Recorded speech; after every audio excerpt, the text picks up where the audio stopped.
Yo mga idol, kamusta? Sports Talk PH nga pala. Ang boksingerong rumesba kay Pacquiao. Pag-usapan natin yan mga idol. Ngunit bago ang lahat ay huwag kakalimutang mag-subscribe at i-click ang notification bell button for more sports talk. So si Malcolm the Eagle Aytunyakaw nga po ay isa din sa mga nagbigay karangalan sa ating bansa. Madaming beses siyang nagkampiyon sa amateur boxing. Ngunit dahil sa kahirapan, ang Cebuano Southpaw fighter na ito ay napilitang umakyat agad sa professional boxing upang mas kumita ng malaking salapi para sa kanyang pamilya at 3 anak. At taong 1998 nga po nang opisyal na siyang maging professional boxer. Kasama ang WBC rank number 5 at future super featherweight champion na si Randy Suico at ang OPBF welterweight king na si Rev Santillan. Dahil silang tatlo ay mga Cebuano, kaya naman binansagan silang the Golden Boys of Cebu Boxing. At agad nga pong nakuha ni Tunyakaw ang Filipino Flyweight Championship matapos niyang talunin si Roy Sumampong via unanimous decision.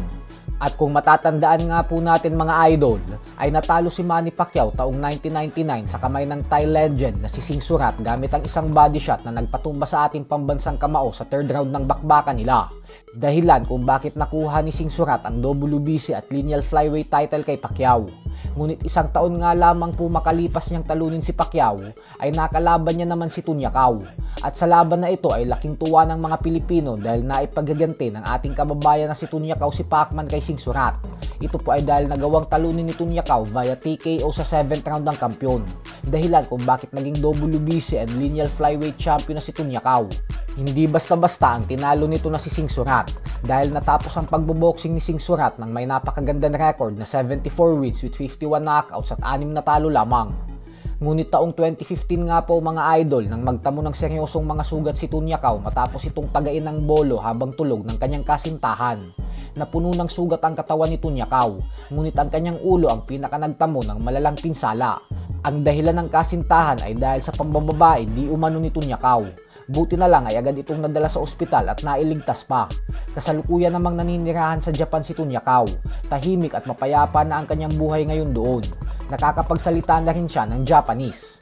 May mga panahon din dati na naging sparring partner si Tunyakaw ng current undisputed super bantamweight world champion Japanese monster na Naoya Inoue.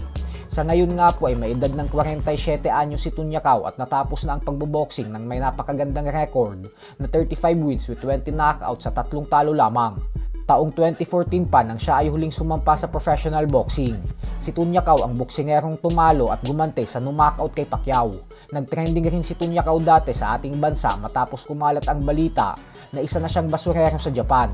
Pero kahanga-hanga po ang trabaho na ito dahil kung sa Pilipinas ay maliit ang sahod ng mga basurero, ay kabaliktaran po sa Japan dahil malaki ang pasahod sa mga ito. So hanggang dito na lang po muna tayo mga idol.